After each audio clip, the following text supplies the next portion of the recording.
Bonjour, je suis Nicolas Pillet. Je vais être le modérateur de notre session aujourd'hui. Merci de nous rejoindre pour ce webinaire au sujet du Sustainable Biomass Program et ses récentes évolutions et développements. Voilà, dans les premières minutes, il y a pas mal de monde qui va se connecter, donc je vais passer la partie un peu introduction là maintenant avec vous. L'idée sur le temps qu'on aura ensemble, c'est de couvrir ces sujets affichés à l'écran.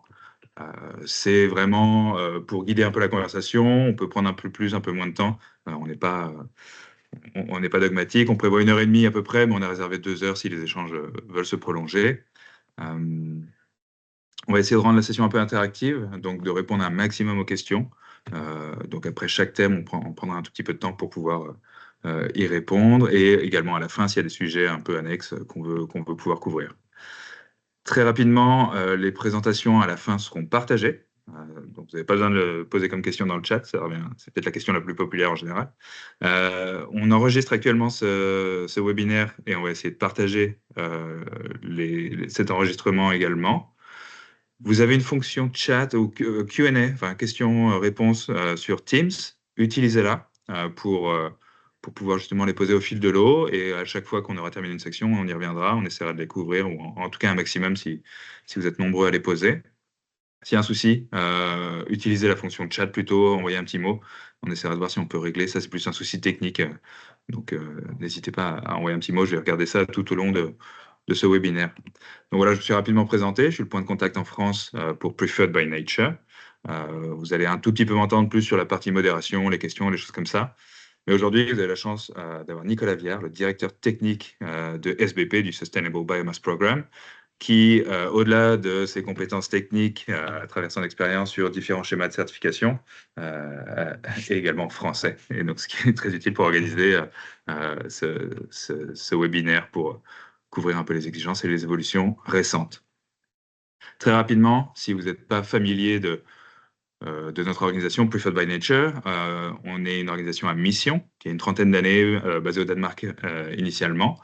Et notre objectif, c'est vraiment d'améliorer l'usage et les pratiques autour de l'usage des terres agricoles et forestières, vraiment au profit des peuples, de la nature et du climat. Donc ça, c'est vraiment l'ambition que l'on s'impose. La manière dont on le fait, c'est assez simple. On a 4 grandes catégories d'activités. Ça va être la certification.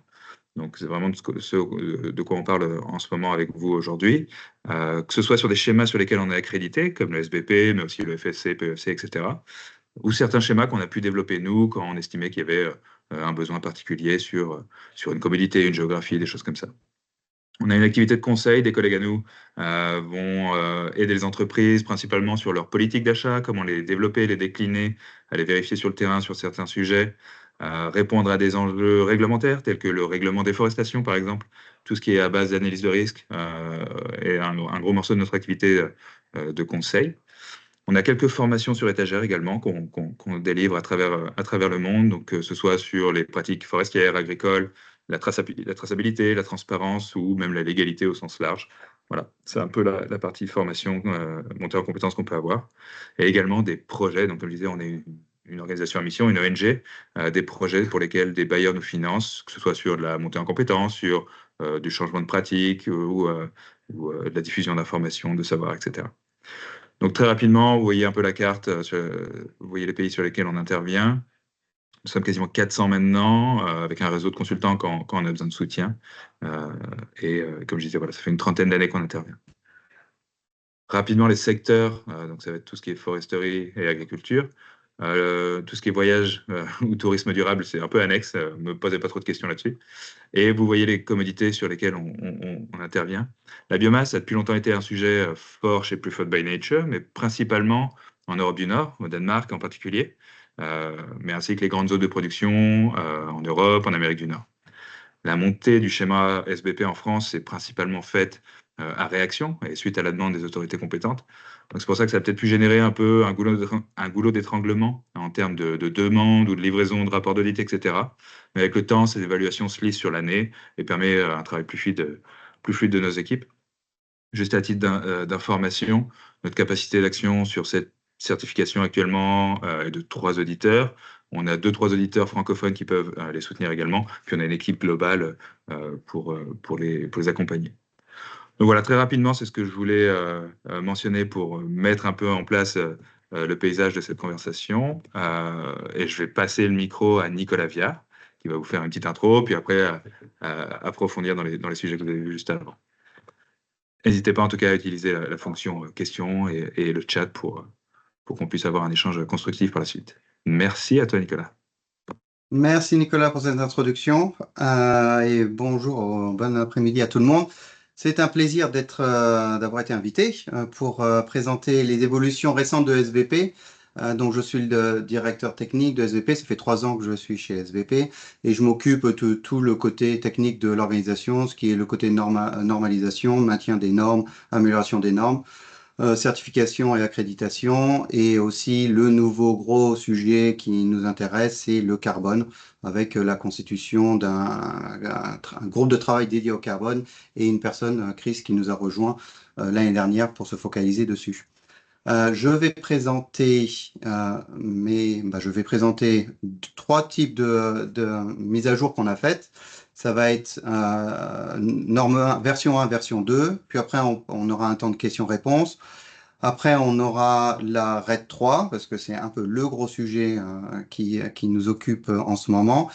Questions-réponses. Et après, on aura un peu sur le règlement de déforestation, qui est aussi, les dates butoirs vont bientôt approcher et on doit essayer de s'y préparer, et on veut présenter un peu comment on a tout ce qu'on a mis en place pour aider les opérateurs. Attendez, je vérifie. Normalement, vous devriez tout voir et je vais pouvoir. Ça marche bien. Commencer. Excellent. Très bien. Donc, on va partager cette présentation. Donc, ne vous en fiez pas. Et vous allez voir au fur et à mesure, si vous avez votre téléphone à côté de vous, vous pouvez faire du QR code pour reprendre ou accéder directement à des pages que j'ai mis en avant lors des présentations. Et une fois que vous aurez la copie de la présentation, normalement, ces liens sont cliquables. Donc, tous les QR codes, vous pouvez cliquer dessus, plus d'autres liens pour accéder aussi aux informations depuis votre ordinateur. N'hésitez pas à poser des questions. Et un point d'attention, c'est que la mise en place de la RED est en relation avec l'Union européenne, est un sujet qui évolue très rapidement ou très lentement, mais qui a encore beaucoup de points qui sont en discussion ou dont on attend de la part de l'Union européenne des informations plus précises. Donc, ça se trouve, certaines questions que vous allez me poser, je ne vais pas pouvoir y répondre, ou je vais dire, on est en train d'attendre une réponse de la Commission européenne. Parce qu'il y a beaucoup de décisions qui ne sont pas les nôtres, qui ne sont pas celles de SVP, mais qui doivent être validées ou revues par l'Union européenne avant pour s'assurer que l'on fasse qu'on prenne la bonne décision dans notre schéma qui est reconnu par l'Union européenne. Et grande nouvelle de la journée, c'est que j'ai reçu la traduction des normes SVP 2, 3, 4, 5, 6, plus les guides en français. Donc, ils sont en ce moment en train d'être revus pour le côté mise en page, et ils vont être publiés cette semaine sur le site internet. Donc, comme ça, tout le schéma SVP sera disponible en français. Jusqu'à maintenant, on n'avait que la norme 1. Donc, c'est plutôt, on voulait célébrer ce premier webinaire en français pour avoir aussi une publication de marque. Donc, SBP, c'est le programme de la biomasse durable. On a célébré nos 10 ans l'année dernière. C'est un schéma volontaire, but non lucratif, indépendant et multipartie. On essaie de rassembler toutes les parties prenantes du secteur de la biomasse, société civile, mais aussi les producteurs, les académiques, les régulateurs, tout essayer de représenter un peu tous les intérêts autour de la table et de prendre en compte les desiderata ou les besoins de chacun et d'y répondre par le côté normatif. On est une norme d'approvisionnement, un outil qui permet de gérer les risques dans l'achat et l'approvisionnement de gestion de matériel bois, de matières premières bois. Et on est premièrement focalisé sur la biomasse ligneuse, les granulés et les copeaux de bois. Et par extension, les nouveaux développements de marché qui sont le biocharbon, le biocarbone, le biochar, mais aussi on va plus loin avec des discussions autour du kérosène vert et d'autres utilisations de la bioéconomie. On a travaillé, SVP depuis 10 ans, travaille sur la reconnaissance réglementaire, en ayant commencé avec le Royaume-Uni, la Belgique, la Hollande, le Danemark, et plus récemment avec le Japon, et on a continué avec la reconnaissance de l'Union européenne, dont on va parler un peu plus tard. Et on se repose sur des organismes de certification indépendants. On en a 4 pour l'instant qui sont Control Union, SCS Global, Preferred by Nature, DNV, et 2 qui sont en cours d'accréditation et dont si ça se passe bien, ils deviendront actifs dans les prochains mois. Nous sommes membres de l'Alliance ICIL, qui est une organisation qui rassemble tous les schémas volontaires, comme le FSC, comme le MSC, comme Bonsucro, comme RSB, etc., auquel qui a publié un guide de bonnes pratiques pour la gestion des schémas volontaires et auquel nous on adhère et on veut mettre en place toutes leurs demandes parce que c'est la manière, on pense, de gérer un bon schéma volontaire et surtout de se focaliser sur l'impact qu'on peut avoir sur la durabilité de la ressource. Au mois d'avril, on avait 354 organismes certifiés SBP autour de la planète dans 35 pays, dont une grosse majorité en Europe. Et on voit un peu la répartition avec la France ayant 33 organismes entités certifiées, suivi de la Lettonie. Et après, on aura le Danemark, le Portugal et l'Estonie. Donc, c'est quand même une grosse présence. Alors, tout ça représente aussi un peu les les flux de biomasse. Pour l'instant, le marché européen est le marché le plus tracteur pour la production et l'utilisation de la biomasse. Cependant, on voit émerger de plus en plus le Japon étant le centre de consommation de la biomasse, et ce qui entraîne une augmentation du nombre de producteurs certifiés et de négociants certifiés dans la partie Asie et Asie du Sud-Est. On a publié il y a très peu notre revue annuelle 2024, elle est disponible en ligne, qui va représenter tout et relater toutes les activités que SBP a mises en place au cours de l'année 2024. Donc c'est une bonne lecture pour votre intérêt personnel, ou aussi si vous devez en interne et en externe parler de SBP. Il y a un ensemble d'infographiques qui représentent les flux de biomasse, mais aussi quelques cas qu'on met en avant dans le rapport annuel pour voir comment les entreprises et pourquoi les entreprises ont entrepris une démarche SVP. Et pour ça, c'est quand même assez intéressant de voir ce qui se passe. Et c'est une lecture, je pense, assez facile. Et c'est aussi pour potentiellement vos nouveaux collaborateurs qui doivent travailler sur la biomasse, il y a tout un ensemble d'informations intéressantes sur le statut du marché et les critères et les enjeux de la durabilité et les raisons pourquoi SVP sont actifs. Attaché à ça va être aussi la stratégie de SVP qui a été publiée aussi sur notre site, qui est aussi une mine d'informations très intéressante. Alors, quoi de neuf dans ces derniers temps? Donc, on a travaillé et on travaille avec les opérateurs et les organismes de certification la mise en place et la transition vers la version 2. Et ça va être la première partie de la présentation. On en est actuellement à 119 certifiés qui ont déjà franchi le pas de la version 2 et on travaille avec les autres. La stratégie de SVP 2025 va être rafraîchie parce qu'on arrive à la fin du cycle qui était déterminé par le comité de direction. On va engager le cycle suivant avec un intérêt pour la matière première agricole. Certains d'entre vous doivent savoir ou ont peut-être vu qu'on a fait une consultation publique sur ce sujet-là, et aussi un renforcement de notre participation et dans la bioéconomie, le kérosène vert, la capture de carbone pour la production d'énergie durable. On a constitué le groupe de travail sur le carbone, donc avec un intérêt de plusieurs parties prenantes pour voir SVP générer beaucoup plus de savoir et du savoir beaucoup plus précis sur la question du carbone, qui est quand même essentiel dans le secteur de la biomasse et de production d'énergie verte.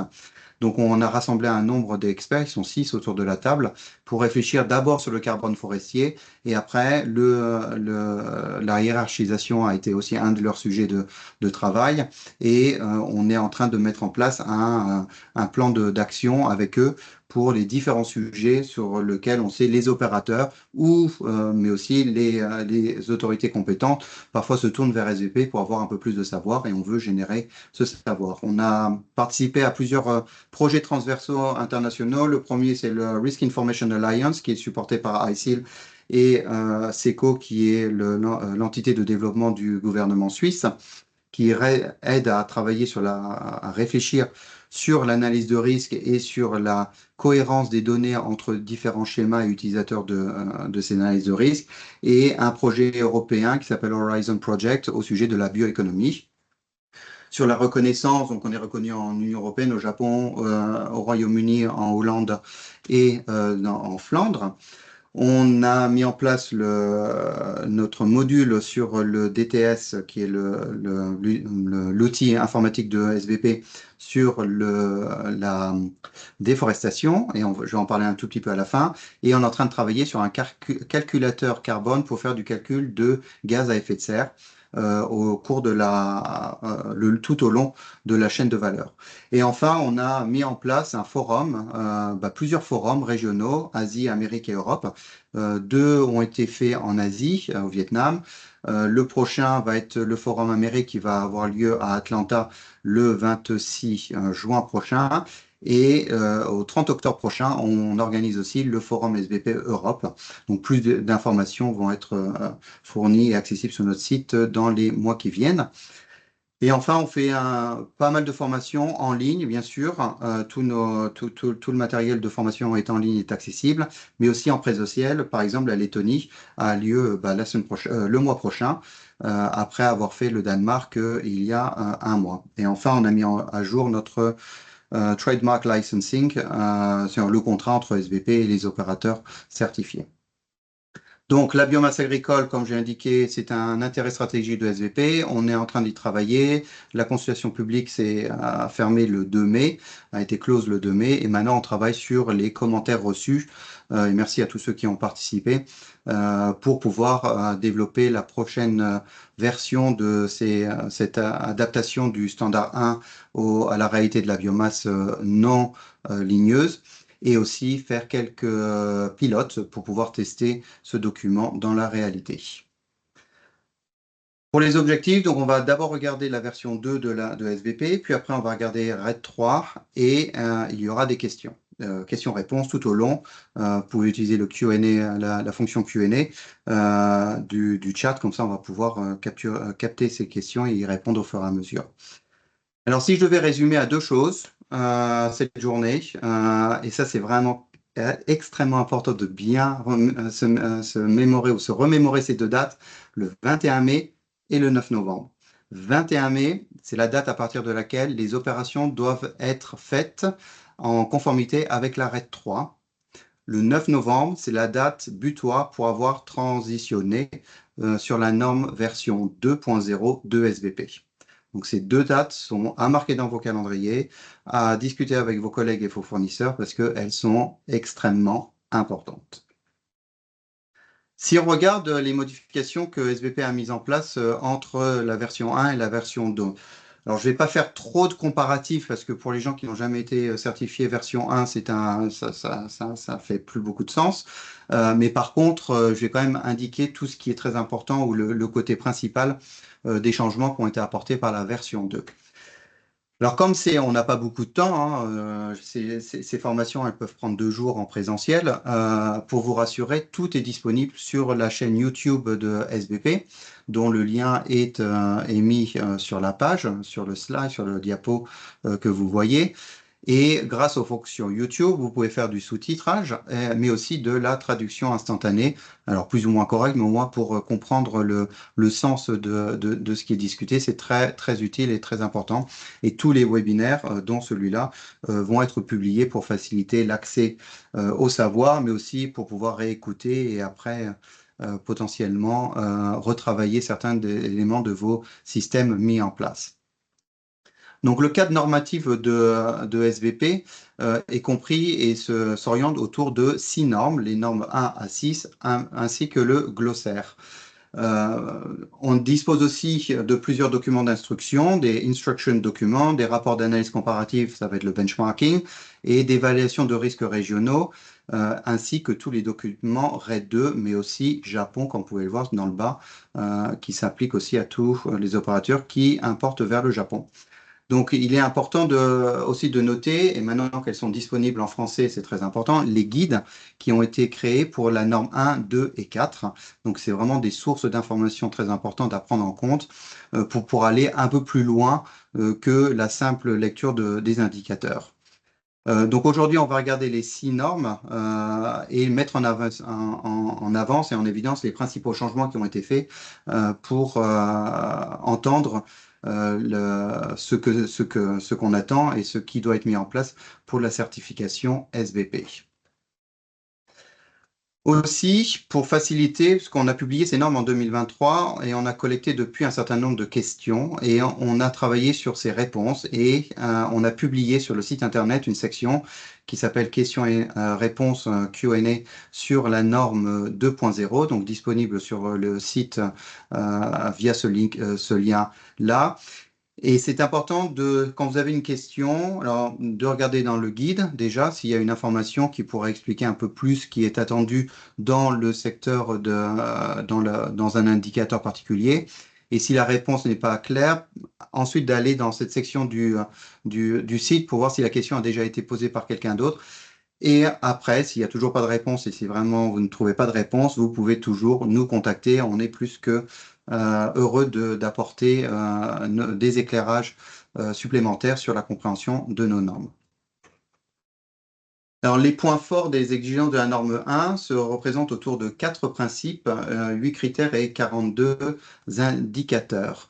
Alors, la norme, quand on est passé de la norme de 1 à 2, ont été simplifiées pour faciliter une mise en œuvre uniforme, un libellé simplifié pour plus de clarté et un contenu dépouillé d'informations superflues. Hein. Donc, on a vraiment voulu aller à l'essentiel. La norme 1 aussi met désormais l'accent sur le résultat à atteindre plutôt que le processus qui est à mettre en place pour atteindre ce résultat. Et l'accent est mis sur l'amélioration plutôt que sur l'atténuation des impacts négatifs. Les exigences de légalité ont été simplifiées. C'est une condition préalable de s'assurer que les normes sont conformes aux exigences réglementaires des marchés d'utilisation finale de la biomasse où les entités certifiées sont actifs. Donc, au-delà du côté et du critère juridique, notre ambition, lors de la révision de la norme, était d'aller au-delà de cette conformité réglementaire. Cela a été réalisé dans de nombreux domaines de la norme 1, donc vous pourrez voir, notamment au niveau de la biodiversité, de la conversion des terres, du stock de carbone forestier, de la hiérarchisation de l'utilisation de la matière de bois, des formations, traitement des réclamations et des griefs et du consentement libre, préalable et éclairé qui vont au-delà de la simple conformité réglementaire. On a renforcé aussi les exigences environnementales en y ajoutant la nécessité de cerner les menaces qui pèsent sur les écosystèmes et de maintenir ou d'améliorer la biodiversité, les habitats, les écosystèmes et les zones de grande valeur sur le plan de la conservation qui sont, et on verra souvent cet acronyme HCV. On a aussi clarifié les zones interdites qui peuvent pas être à partir desquelles ne peuvent pas être extraites de la matière bois, ainsi que, donc, par exemple, les forêts Old Growth Forest, les zones humides, les tourbières et les prairies à la forte biodiversité. Au niveau du carbone forestier, la gestion du carbone a été introduite comme un nouveau principe. Les exigences en matière d'utilisation des terres et de changement d'affectation des sols, donc le LULUCF, ont été ajoutées. Et vous verrez une compatibilité entre ce qui est écrit dans la norme SVP et les exigences de la RED. Et RED 2, RED 3 ont gardé les mêmes. Et donc la norme SVP est alignée avec les exigences de la Commission européenne via la RED. Donc le carbone forestier doit être stable ou en augmentation. On ne peut pas avoir de récolte de matières premières depuis des zones à faible productivité ou difficiles à régénérer, ni dans des zones qui combinent deux valeurs, la valeur de conservation élevée, donc HCV, et de stock de carbone élevé. On appelle ça HCS.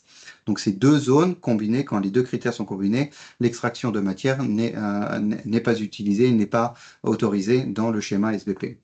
On a aussi introduit, donc, depuis la version 2, donc, publiée en 2023, donc quand même avant la publication de la RED, le principe de hiérarchisation qui a été introduit dans le cœur de la norme SVP en favorisant une évaluation d'utilisation de bois pour limiter l'utilisation du bois à haute valeur qualité quand il y a une demande substantielle pour des produits à longue durée de vie dans la zone d'approvisionnement.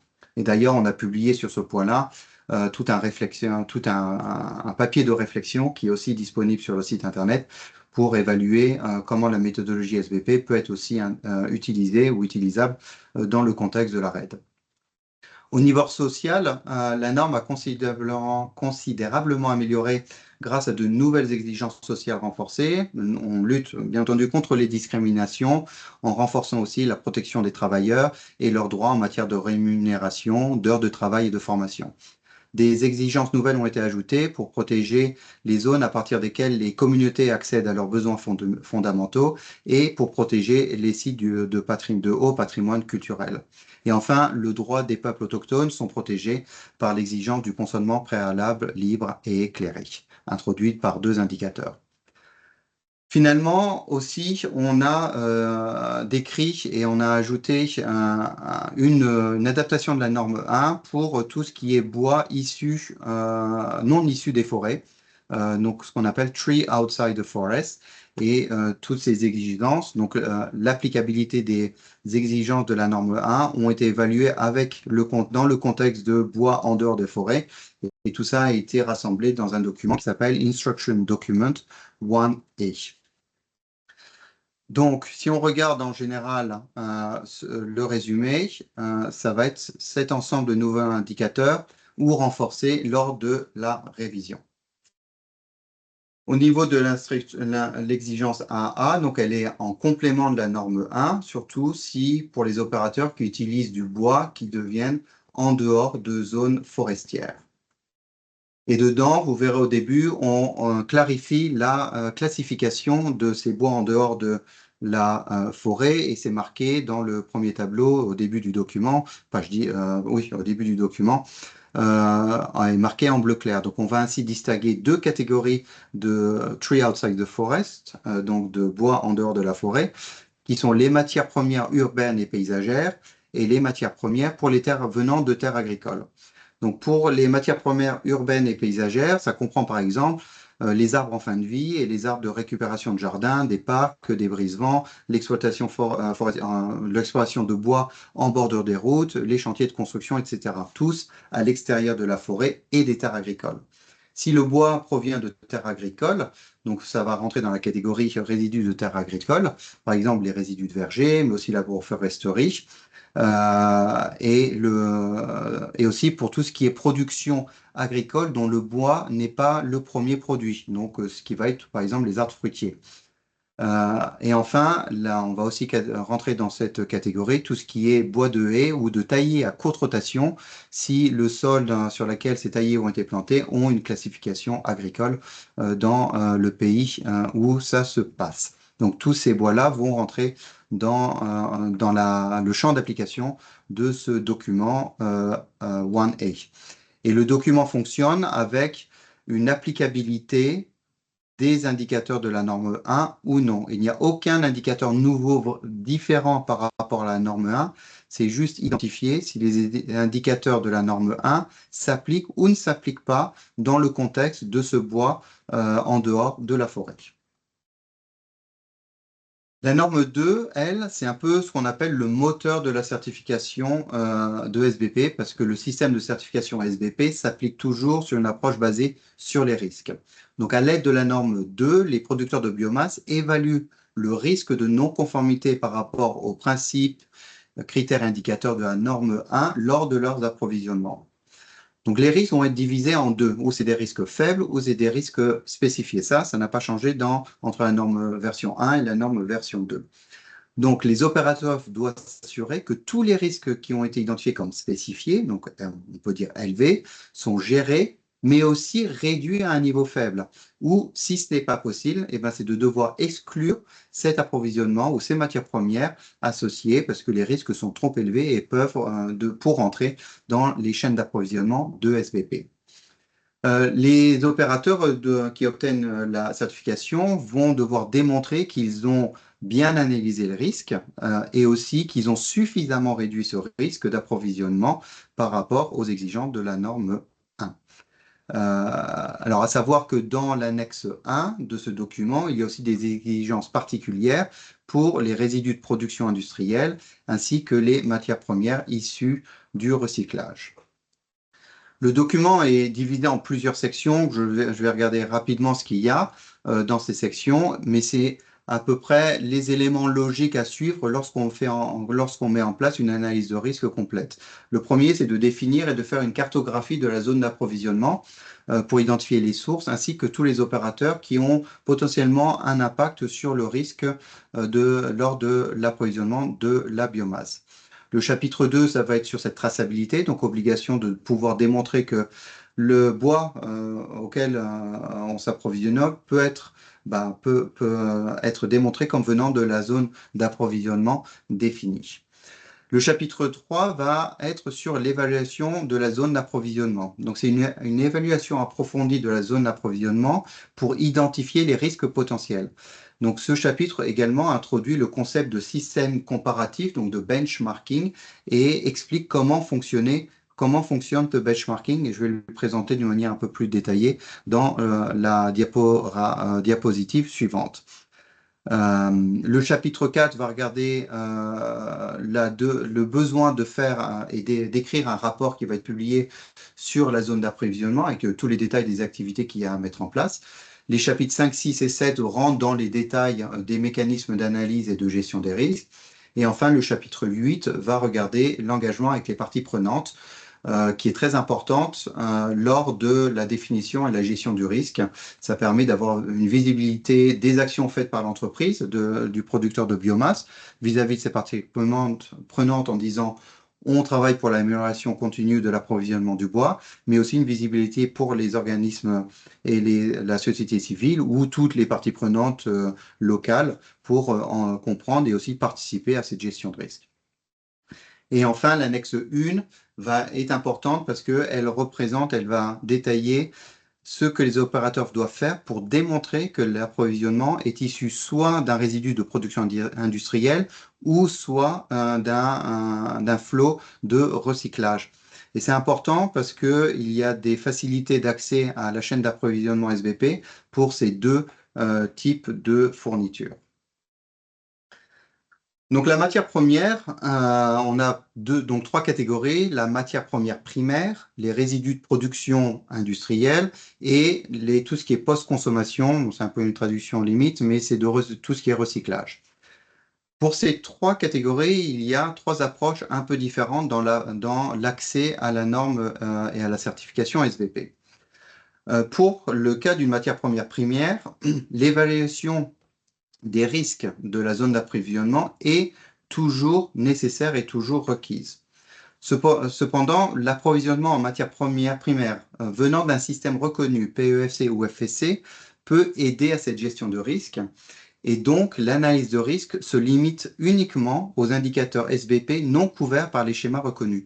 Donc, si vous achetez de la matière première directe venant d'une forêt certifiée PEFC ou FSC, il y a seulement une analyse de risque à faire sur ces 8 ou 11 indicateurs qui sont différents entre FSC et SBP ou PEFC et SBP. Donc, ça facilite l'accès à cette matière. Si vous approvisionnez depuis une zone d'approvisionnement qui n'est pas certifiée, et ben dans ce cas-là, vous devez faire une analyse de risque sur toute la zone et sur tous les indicateurs de SBP. Une autre manière aussi d'accéder à cette matière, c'est d'utiliser, si est lié, en fait c'est obligatoire, une analyse de risque, Regional Risk Assessment, publiée par SBP. Donc si cette analyse de risque est publiée, dans ce cas-là, il n'y a pas besoin de faire une analyse de risque parce que SBP l'a faite. Et dans ce cas-là, vous ne prenez que les conclusions de cette analyse de risque et travaillez sur l'atténuation des risques qui sont identifiés comme spécifiés. Ça, c'est pour la matière première primaire. Pour tout ce qui est résidus de production industrielle, l'accès est simplifié. Si vous achetez des résidus de production qui sont issus de forêts FSC, PEFC certifiées, dans ce cas-là, SVP reconnaît directement cette certification et peut rentrer directement dans une chaîne d'approvisionnement ou une chaîne de valeur SVP sans avoir faire une analyse de risque additionnelle sur les risques qui ne sont pas couverts entre FSC et PEFC. Si vous achetez de la matière résidus de production qui ne viennent pas de forêts certifiées PEFC ou FSC, dans ce cas-là, vous devez faire une analyse de risque normale pour l'accès à cette matière-là. Et ensuite, s'il y a une analyse de risque régionale, pareil comme pour la matière primaire, vous prendrez les conclusions de l'analyse de risque régionale et ne travaillerez que sur les risques qui ont été spécifiés. Enfin, pour tout ce qui est recyclage, il n'y a aucun critère de durabilité et dans ce cas, la seule condition, ça va être de démontrer que ce sont en effet vraiment des produits issus d'un flot de recyclage. Pareil pour les résidus de production, il y a quand même l'annexe 1 à suivre où il faut démontrer que c'est bien des résidus de production et non de la matière première primaire. Comme vous l'avez vu, il y a des exigences réduites, donc il y a plus d'attention à porter sur ces flots-là. Et finalement, on travaille aussi en reconnaissance des certifications contrôle, donc ce qui est PFC Control ou FSC Control. Dans ce cas-là, ces matières-là peuvent rentrer dans un schéma SVP sous la dénomination contrôle et ça va rester du SVP Control et il n'y a pas de contrôle supplémentaire à mettre en place outre ceux qui sont requis dans l'annexe 1 pour la démonstration que ce sont des résidus de production ou de post ou de recyclage. Donc ce slide et tout est disponible sur le site internet et la conclusion, ça va être la liste des indicateurs qui sont différents. Donc on a 34 indicateurs de FSC qui couvrent les exigences de SBP et donc 8 ne couvrent pas. Et donc si vous achetez de la matière FSC certifiée FSC première, vous devrez faire une analyse de risque sur ces 8 indicateurs comparés aux 42 requis. Pour PEFC, il y a un peu plus d'écart, il y en a 11. Donc, si vous achetez de la matière certifiée PEFC, de la matière première primaire PEFC, vous devrez faire une analyse de risque sur les 11 indicateurs comparés aux 42 de la norme SBP. Alors, j'ai indiqué et j'ai parlé de ces évaluations de risque régionales. C'est un élément essentiel dans SBP et un élément dans lequel SBP investit massivement en tant que temps, ressources et financières pour développer et mettre à jour ces analyses de risque régionales. Car comme vous l'avez vu, ça permet aux opérateurs d'un pays de s'affranchir, de faire une analyse de risque personnelle et de se reposer uniquement sur ces analyses de risque régionales. Donc, on en a 16 qui sont couramment publiés ou très vite, ou qui vont être très vite publiés. Et donc, c'est un gros travail qu'on a entrepris. Donc, ça fait quelques années que SVP a investi dans le développement de ces analyses de risque. Et on a encore 4 ou 5 autres régions qui sont en attente et qui ont émis leur intérêt de voir aussi une analyse de risque régionale. Et on encourage, c'est vraiment une stratégie de SVP, d'encourager la mise en place de ces analyses de risque régionaux parce que ça facilite l'accès à SVP, mais aussi il y a un côté rigoureux et consistant de cette analyse de risque. Donc, rajouter aussi pour la crédibilité de la certification SBP, la crédibilité vis-à-vis des parties prenantes sur le travail qui est fait par tout le secteur de la biomasse dans l'évaluation et l'atténuation, parce que c'est là où c'est important, l'atténuation des risques. Donc, tout ce qui est pays baltes ont compris des analyses de risques régionaux depuis un certain nombre d'années chez SVP ont été, donc là, ce sont des versions adaptées à la version 2 de SVP. Donc, tous ceux-là ont été publiés. Pour le Portugal et la Norvège, on devrait les voir publiés vers le 3e trimestre de 2025. Le Québec, pour la forêt, a été publié. La Colombie-Britannique et l'Alberta aussi ont été publiés. Cette semaine, on va publier, donc en fait, ça devrait être aujourd'hui, publié le Nouveau-Brunswick et la Nouvelle-Écosse. Et enfin, trois autres ont été publiés, les forêts nationales des États-Unis et aussi la forêt privée américaine qui couvre 17 États ont aussi été publiées. Et finalement, l'analyse de risque pour la forêt vietnamienne a également été publiée. Vous voyez pour les bois en dehors de la forêt pour le Vietnam, on devra aussi attendre environ la fin ou la moitié du troisième trimestre de 2025 pour leur publication. Donc toutes ces analyses de risque sont publiées sur le site internet de SVP, elles sont téléchargeables, consultables. Et vous verrez une consistance dans tous les documents. Ils suivent tous le même template ou oui, template qui facilite l'accès à la connaissance, accès au savoir nécessaire pour la mise en place des analyses de risque et des actions de mitigation. Donc, on encourage tout le monde à les utiliser et ensuite à aussi garder un œil sur cette page de SVP parce qu'ils sont régulièrement mis à jour et aussi de nouvelles régions vont être développées. Alors après, je vais regarder rapidement les autres normes qui ont été mises à jour. Donc sur la norme 3, c'est tout ce qui est pour les organismes de certification. On a renforcé les exigences relatives aux auditeurs, aussi à la compétence des auditeurs, mais aussi de ce qu'on appelle les peer reviewers ou les pairs examinateurs. C'est-à-dire que quand il y a un document qui contient une analyse de risque faite par une entreprise, le rapport d'audit est revu par un tiers indépendant pour vérifier le travail des auditeurs et valider d'autant plus le travail fait par les auditeurs lors de la certification. On a aussi amélioré la définition des non-conformités pour être aligné avec toutes les meilleures pratiques des autres schémas volontaires. Une plus grande clarité sur les contrôles à effectuer lors des audits de surveillance, ainsi qu'une restriction et une clarification sur les délais à suivre lors des différentes étapes de la certification. Donc, si vous êtes certifié et vous avez peut-être entendu votre organisme de certification vous rappeler ou vous demander des informations par une certaine deadline ou date butoir, ça vient aussi parce qu'eux-mêmes sont obligés de suivre certaines exigences. De l'autre côté, c'est pareil, les organismes de certification ont une obligation d'efficacité lors de la publication et le rendu des conclusions d'audit.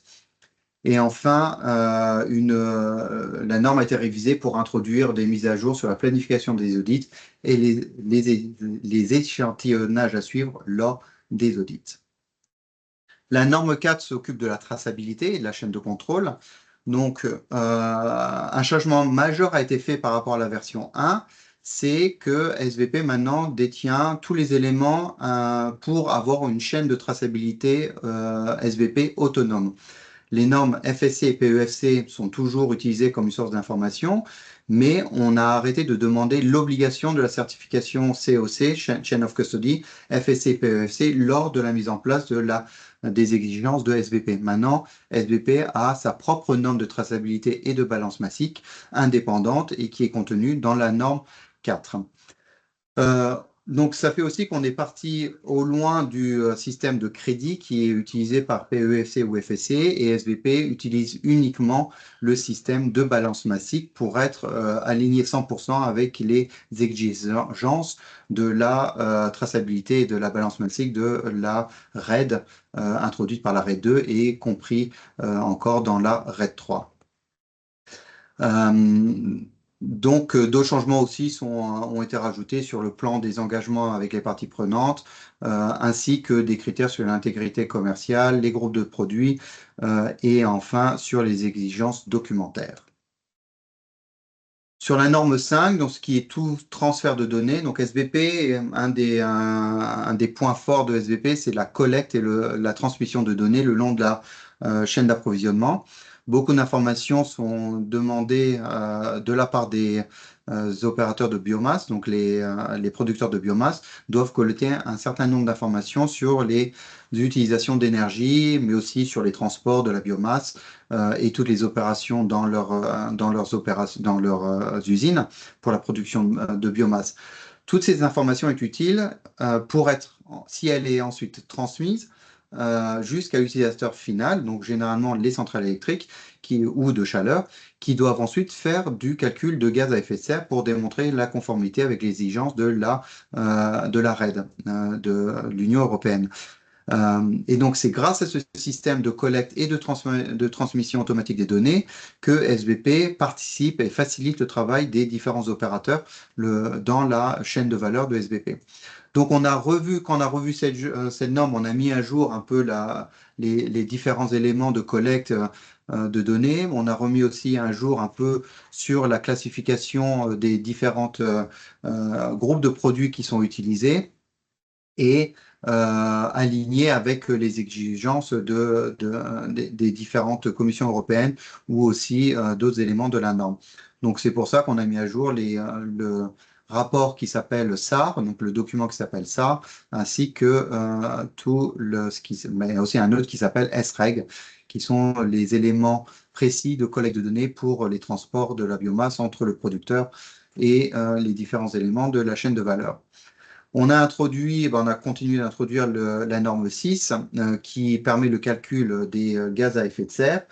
C'est une norme volontaire qui permet aux opérateurs d'avoir leur calcul certifié et validé s'ils le font dans le champ, suivant le champ d'application de SBP.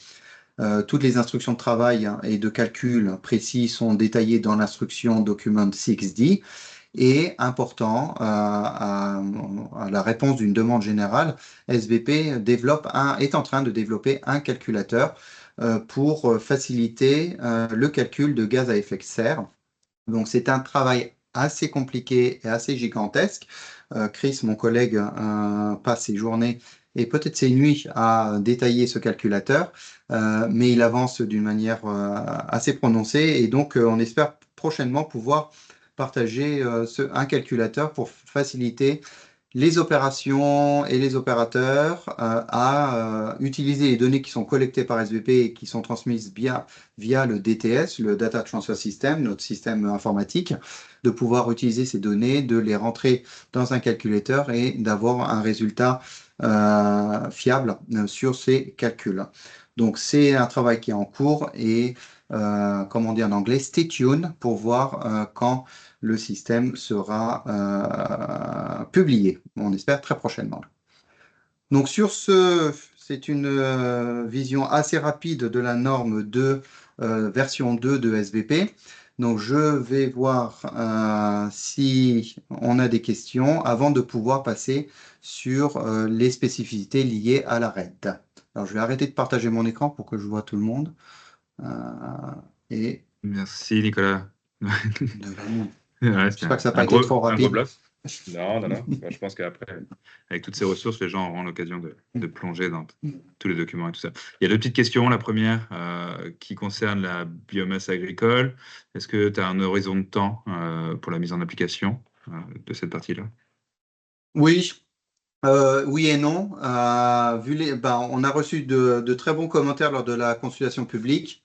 Donc, on sait qu'on a un peu de travail à faire et de testing lors de la phase de pilote.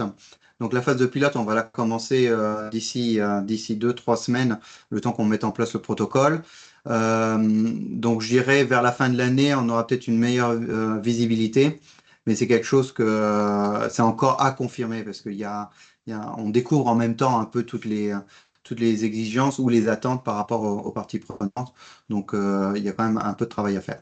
Ok, mais on peut garder fin d'année en tête comme un indicateur Oui. général. Ok, très Ouais. bien.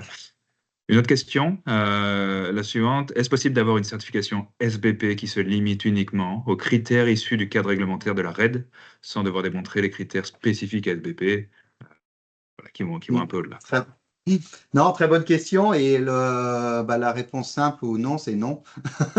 Donc, en fait, SBP est le socle commun et de base avant d'accéder à la certification RED.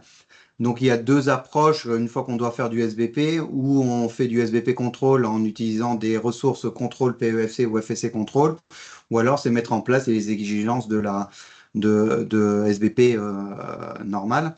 Alors, Ok. l'approche, hein, c'était ce que j'ai indiqué au début, c'est que SBP veut aller au-delà du minimum réglementaire. Par exemple, pour nos objectifs, c'est la durabilité du secteur de la biomasse. L'exigence de la RED est bien, mais pas suffisante si on veut vraiment penser durabilité totale. Il n'y a pas de critères sociaux. Tous ces éléments, tous ces éléments-là ne sont pas là. Donc notre intérêt et l'impact qu'on veut avoir positif aussi sur ce secteur se transmet ou se traduit par l'applicabilité de SBP avant une applicabilité RED. Cependant, puis quand on écoute aussi les exigences du marché, on voit des opérateurs qui sont SBP ont parfois besoin d'acheter des matières qui ne sont pas SBP parce que leurs fournisseurs ne sont pas SBP. Donc, on a développé lors de la mise en place de la RED aussi la possibilité d'accéder à des ressources non SBP, mais RED uniquement, et de les transmettre. On s'autorise à les transmettre dans la chaîne de valeur SBP pour faciliter un peu la liquidité du marché. Très bien, très bien, très bien. J'ai vu des mains se lever rapidement. Alors, je ne sais pas si c'est des fausses manips ou pas. Si vous avez une question qui vous brûle les lèvres, levez la main, je pourrais débloquer votre micro, parce que malheureusement, vous êtes puni et vous ne pouvez pas parler de vous-même. Et si ce n'est pas le cas, moi, j'ai deux toutes petites questions. Le document d'instruction 1A qui concerne donc, le bois hors forêt, est-ce qu'une version française est prévue? Alors, normalement, oui, mais alors que je préparais ce webinaire, je me suis demandé si j'ai pas oublié de le transmettre au traducteur. D'accord, Donc, ok. oui, Mais c'est bon, c'est prévu. prévu. Ça C'est marche. prévu, Je pense que ce définitivement. sera excessivement utile. Et mon deuxième point que je voulais aborder concerne vraiment les analyses de risque régional. Donc, on a vu que le Québec est couvert. Puisque c'est un webinaire en français, qu'en est-il de la France, de la Belgique, par exemple? Est-ce que c'est des choses qui sont un peu dans le pipeline, les considérations, ou quel est le process chez vous pour en déclencher une? Ça peut être intéressant. Alors, ouais, en fait, c'est en fonction des demandes. Donc, il n'y en a pas. La France, il n'y a pas d'analyse de risque régional prévue pour l'instant. La Belgique non plus. Tout ça commence par une demande des parties prenantes qui viennent vers SVP en disant on a un intérêt ou on voudrait participer à la mise en place d'une analyse de risque régional. Donc, ce que je dirais aux Belges, aux Français, aux Suisses, aux Hmm. Luxembourgeois, c'est de voir s'il y a un intérêt et si oui, de se rapprocher de nous pour comprendre le process, de savoir comment on travaille et un peu de raffiner cette question et de voir si, comment on peut le faire, comment on peut faire pour mettre ça en place. Parce que le projet ensuite est piloté par SBP, j'imagine. Euh, bon. Oui, alors piloter, oui, c'est-à-dire qu'on a une procédure de gestion du projet avec des étapes clés que l'on gère et un échéancier précis à suivre. Après, l'analyse de risque en elle-même est faite par des spécialistes du Les pays experts locaux, oui. qui vont faire, ouais, les experts locaux qui vont après font travailler en fait en partenariat ouvert SBP, partager à SBP les premières conclusions, etc. Excellent. Excellent, très bien. C'est vrai que c'est aussi un outil intéressant pour Oui. faciliter le travail, se concentrer vraiment sur les points Mm, sensibles, les problèmes identifiés, mm, etc. mm. Non, tout à fait, Pareil, tout à fait. Preferred by Nature a aussi une bonne Mm, expérience sur ces sujets, on mm, recommande également. mm. Très bien. Actuellement, c'est un peu les questions que j'avais. On est au début OK, d'après-midi, on se met aussi en route, c'est oui, normal.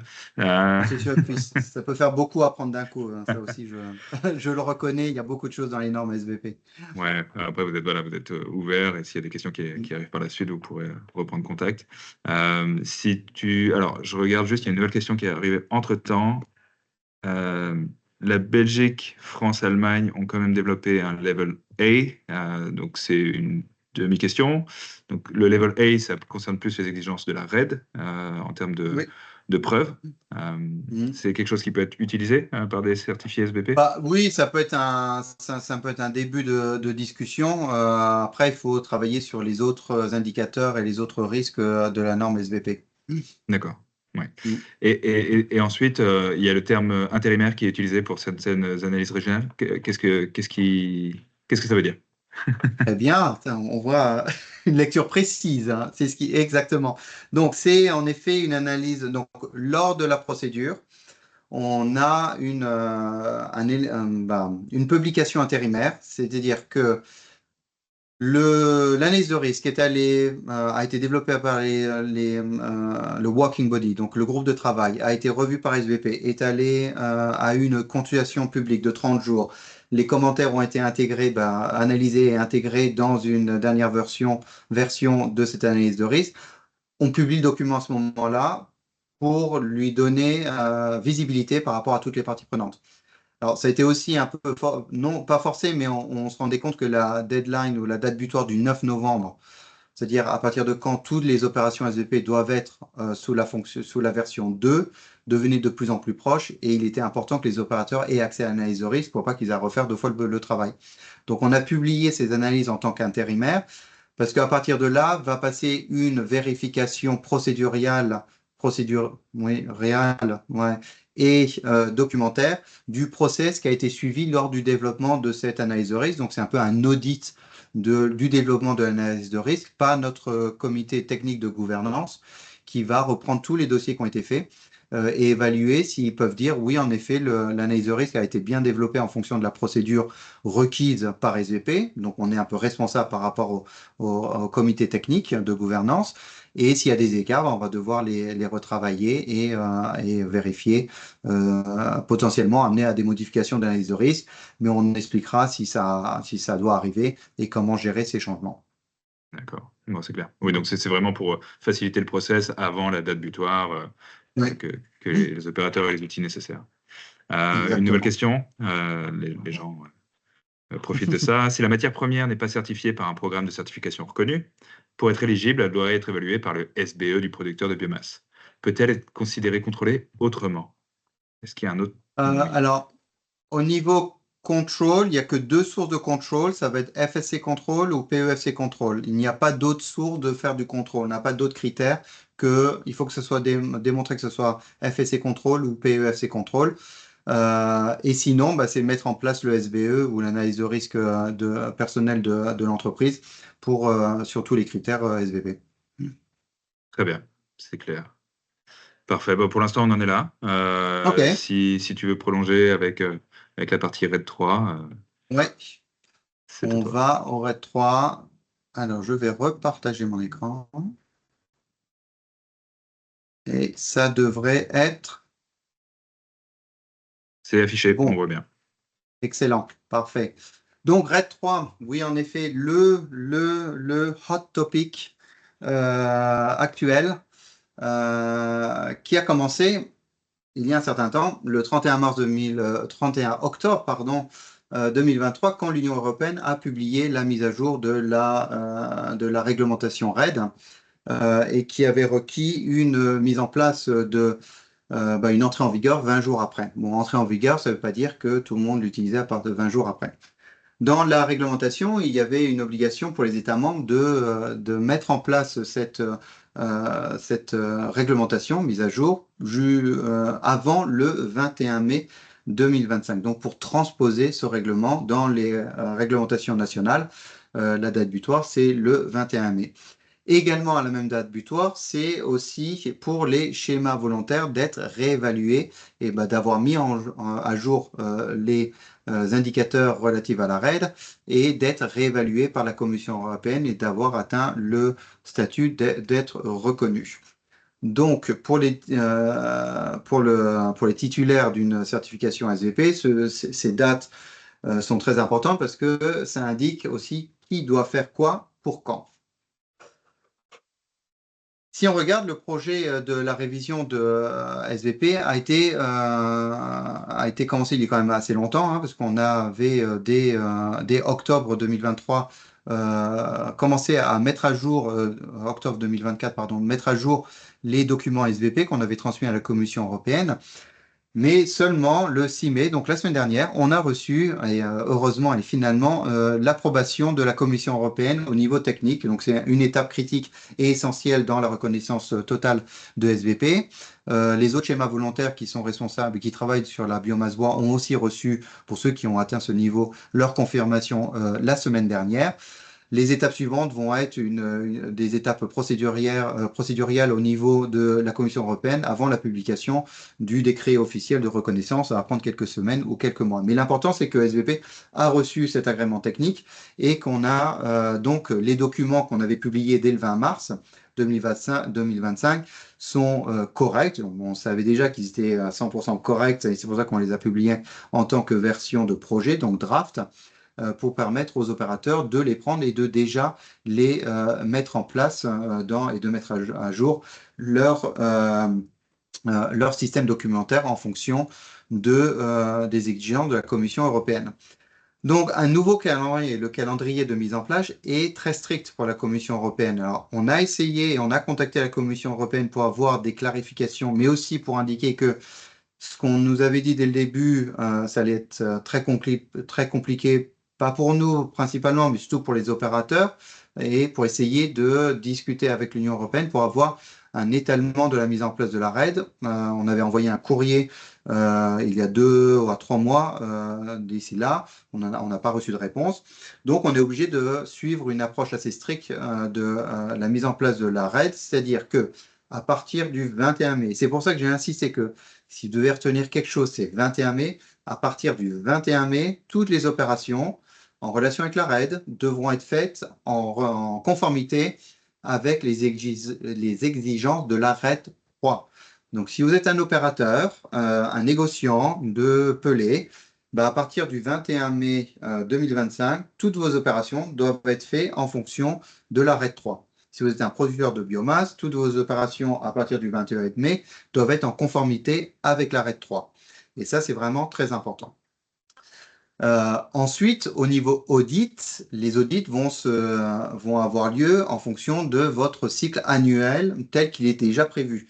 On ne va pas vous demander d'avoir un audit nouveau avant le 21 mai pour définir que vous avez travaillé en fonction de la RAID 3. Non, votre audit va avoir lieu comme il devait être prévu en septembre, en août, en mai prochain ou en avril prochain. Mais les auditeurs vont regarder a posteriori qu'en effet, à partir du 21 mai, vous avez bien travaillé en fonction des exigences de la RAID 3 et non ceux de la RAID 2. Donc, il est impératif qu'à partir de maintenant, nous sommes le 12 mai, si je suis correct, oui, dans 9 jours, il faut que vous travailliez et que vos procédures internes soient bien mises à jour en fonction des exigences de la RAID 3 si vous travaillez avec la certification RAID 3. Donc, les exigences RAID chez SBP s'ajoutent, comme on a par une de vos questions, s'ajoutent aux exigences de la norme SBP. Quand vous êtes certifié RAID version 2 chez SBP, vous devez obligatoirement aussi être en conformité avec les exigences RAID. On a, via des discussions internes et nos comités de direction, on a décidé que la certification V2 version 2 et la RAID doit toujours être ensemble et imposée à tous les opérateurs, quelle que soit leur localisation. Les critères de durabilité comprennent la récolte durable, bien sûr, la légalité, la régénération, la biodiversité, qualité des sols, niveau de récolte et les zones interdites ou les zones de contrainte, ainsi que l'ULUCF, qui doit être en français peut-être ou moi, pour faciliter le bilan carbone. Et c'est là où on verra des alignements entre la norme SBP 1 et aussi ces critères de la RAID. L'évaluation des risques reste la base de la conformité. L'Union européenne reconnaît l'analyse de risque et l'atténuation des risques comme un moyen de conformité avec les exigences de la réglementation. Et on a 2 niveaux. Donc un niveau A, level A, qui va être tout ce qui est équivalent à une analyse de risque faite par SBP, donc équivalent à SBP Regional Risk Assessment, mais sur les critères RAID uniquement. Et ensuite, un niveau B ou un level B qui, elle, se base sur l'analyse de risque faite par les opérateurs elles-mêmes. On appelle ça CRA, Company Risk Assessment, ou une évaluation des risques de l'entreprise. Les critères TOF sont couverts par les critères agricoles définis qui adoptent aussi les zones non accessibles pour l'utilisation et l'extraction de la matière bois. Et enfin, tradition de la RAID, il n'y a aucun critère de durabilité sur les résidus des traitements industriels, donc process industriels, et sur tout ce qui est recyclage. Donc, c'est aussi une des différences majeures avec SBP. Donc, quelles sont les nouveautés? Donc on a une nouvelle intitulée. Avant, dans notre système de gestion DTS, on avait le critère, l'appellation RAID 2, IU RAID 2. Maintenant, pour éviter tous ces changements de version, on va utiliser un seul critère, une seule appellation pour cette claim qui va être seulement IU RAID. Donc, on enlève notion de 2, 3, parce que bientôt la RAID 4 va arriver, donc c'est assez compliqué à gérer. Donc maintenant, on a juste des matières qui sont définies comme conformité RAID. On a aussi dans cette révision une amélioration des critères de durabilité sur les zones interdites et les zones interdites partielles qui vont faciliter la compréhension de ce qui peut être utilisé. Donc on a dans les zones, donc c'est la suite de l'article 29 et des paragraphes 3, 4 et 5 qui définissent les zones qui ne doivent surtout pas être utilisées pour l'approvisionnement de la biomasse et les zones qui pourraient être utilisées mais avec précaution et suivant les pratiques de bonnes pratiques et surtout d'éviter les impacts négatifs sur le long terme. On a aussi une modification majeure des critères qui sont définis dans Instruction Document 6D, qui sont sur le calcul des gaz à effet de serre. Pour rappel, la RED 3 maintenant s'applique à un plus grand nombre d'opérateurs. On est descendu entre une limite de 20 MW à 7,5 MW.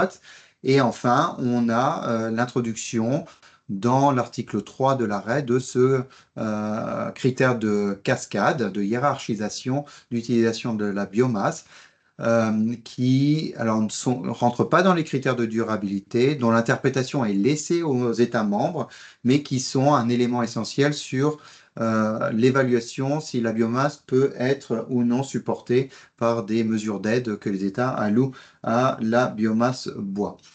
Donc sur ce critère-là, il y a eu beaucoup de discussions autour de l'interprétation et de la mise en place de ce nouvel article 3. Et SBP, sur le QR code et ainsi que sur le lien, on a travaillé sur un document de travail, d'évaluation, de réflexion sur les différentes méthodes qui pourraient être mises en place pour valider les critères de hiérarchisation. Donc, les différents niveaux, donc comme j'ai indiqué, le niveau A et le niveau B. Le niveau A, c'est un peu une analyse de risque type SBP où il y a une étude pour savoir si la législation locale est suffisante pour couvrir les exigences de la RED. Et s'il n'y a pas de réglementation locale suffisante pour couvrir les exigences de la RED, dans ce cas-là, on passe à un niveau B et c'est aux opérateurs de déterminer leur gestion propre via un système de gestion documentaire, mais aussi de pratique, et de mettre en place ces pratiques qui soient en conformité avec les exigences de la RED. Donc, il y a toujours cette référence du niveau A et du niveau B, et vous le verrez dans d'autres éléments. Donc, comme j'ai indiqué, on a changé l'appellation de notre système de traçabilité DTS en appelant tout ce qui est en conformité avec la RED EU RED. On a plus de 2 ou de 3. Mais après, ça ne change rien. Ce sont toujours des éléments qui sont valides pour la RED. S'ils ont été certifiés par RED 2 et qu'après ils rentrent dans une supply chain qui est RED 3, ça peut être mélangé, ça peut être traité. Donc au niveau de l'appellation, c'est toujours de la biomasse qui est conforme à la réglementation RED. Au niveau de la biomasse forestière, voilà les critères qui ont été modifiés, donc un peu plus de détails sur les zones qui sont à proscrire et les zones qui ne sont pas à proscrire, mais dont l'utilisation de bois venant de ces zones est quand même assez limitée et devrait être regardée d'une manière assez précise. Alors tout d'abord, la RED 3 a augmenté et a rendu ces critères un peu plus précis par rapport à la RED 2. Et tout ça pour un alignement avec les exigences qui sont requises sur la biomasse agricole. Donc, il y a vraiment un alignement sur ces critères de no-go area, les zones à proscrire, entre ce qui est utilisé pour de la production agricole et dans la production de biofuels agricoles, et maintenant aussi la biomasse forestière. Donc, on a les zones interdites et les zones à utiliser, mais avec précaution. Donc, les zones interdites pour l'approvisionnement de la biomasse forestière, c'est vraiment les forêts primaires, les forêts anciennes, les prairies naturelles à forte biodiversité et les landes, le heathland. Pour les forêts très riches en biodiversité, les zones humides, les tourbières, les prairies non naturelles très riches en biodiversité sont des zones restreintes. C'est-à-dire qu'on peut collecter de la biomasse sous certaines conditions, par exemple pas de drainage, pas de conversion et pas d'impact négatif. Ensuite, sur le respect des seuils de récolte, ça aussi c'est une addition de la RED. La récolte doit s'appliquer à des seuils qui sont définis et spécifiques pour chaque pays. C'est la même chose avec les coupes à blanc et la rétention du bois mort. Il faut respecter les exigences qui sont définies par le pays en espérant qu'il y en ait. Et s'il n'y en a pas, il faut vraiment s'impacter ou définir les bonnes pratiques forestières et démontrer qu'elles sont mises en place et suivies par les fournisseurs lors de l'approvisionnement du bois venant de ces activités-là. Et enfin, pour les activités, réduire les effets négatifs, donc s'assurer que les activités d'exploitation forestière doivent minimiser la dégradation des sols et protéger la biodiversité et ses habitats. Donc ça, ce sont les mises à jour par rapport aux exigences des critères de durabilité qui ont été renforcés entre la version 2 et la version 3 de la RED. On a fait un tableau récapitulatif qui permet de voir un peu ce qui a évolué entre les critères de la RED 2 et les critères de la RED 3, avec certains des changements qui n'existent pas, donc aucun changement, des changements mineurs et des changements majeurs. Donc à savoir que si vous êtes un opérateur utilisant et à s'approvisionnement avec du bois pour produire de la biomasse, le système que vous avez mis en place pour les indicateurs qui n'ont pas changé n'ont pas à être changés, ils peuvent continuer à être utilisés. Ceux qui sont mineurs vont sûrement nécessiter une petite mise à jour documentaire et de pratique pour s'assurer qu'elles continuent à être pertinentes. Par contre, il y a quand même pas mal de travail à faire avec les changements majeurs ou les nouveaux indicateurs. Donc, c'est à revoir sur les pratiques d'approvisionnement et le travail avec vos fournisseurs pour s'assurer que, surtout, le bois ne provienne pas de toutes ces zones qui sont maintenant exclues, exclues de la réglementation pour l'approvisionnement de bois. Enfin, pour les critères qui sont liés au carbone forestier et l'ULUCF, ça n'a pas changé. Donc, pour préparer, les opérateurs doivent vraiment faire du travail pour l'article B et aussi pour toutes les analyses de risque. Donc, SVP a commencé à mettre en place ces travaux de recherche pour publier des analyses de risque qui recouvrent les indicateurs de la RED et autant que possible démontrer ou non si les pays et les opérateurs peuvent utiliser la route A, c'est-à-dire se dire on a évalué la législation locale et elle est conforme et donc le risque est limité parce que la législation existe et donc ça permet de démontrer que le risque est contenu en fonction de la méthodologie de la RED. Donc on a fait ce travail préalable et assez vite on s'est rendu compte que beaucoup d'indicateurs, ces nouveaux indicateurs introduits par la RED 3, sont très rarement couverts par une législation locale.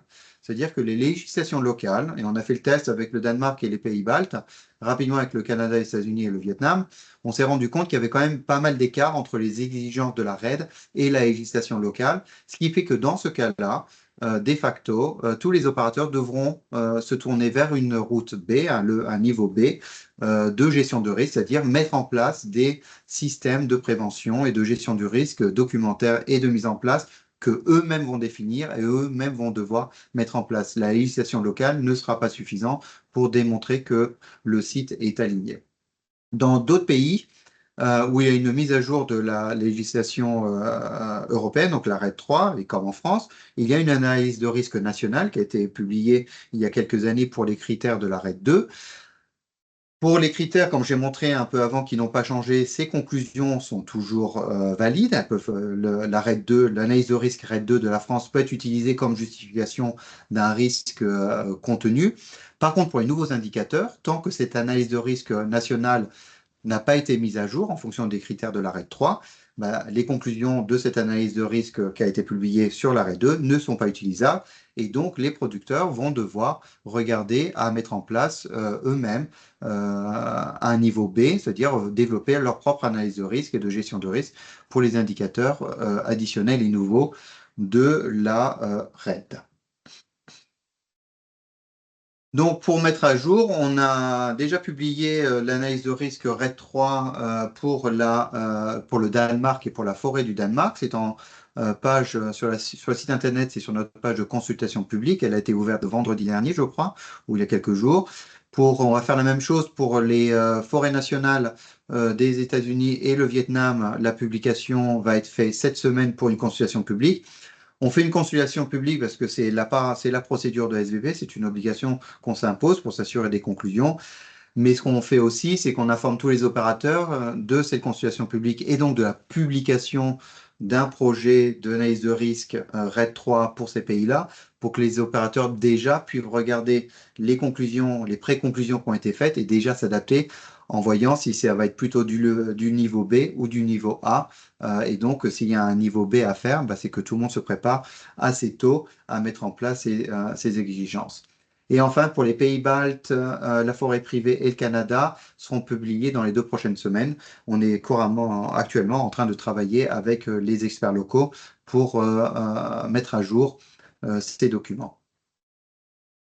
Donc, est-ce que les niveaux A qui ont été définis et conclus pour la RED 2 sont transposables pour la RED 3? Oui, pour 5 indicateurs, 6 critères ou articles de loi, et non pour le reste. Il va falloir faire une mise à jour de l'analyse de risque pour voir si on peut faire aussi du RED 3 level A, ou alors ça va être du level B par défaut, et notre analyse préliminaire démontrer que pour ces indicateurs où on voit no sur le tableau, eh ben, ça va être une analyse B à préparer par les opérateurs.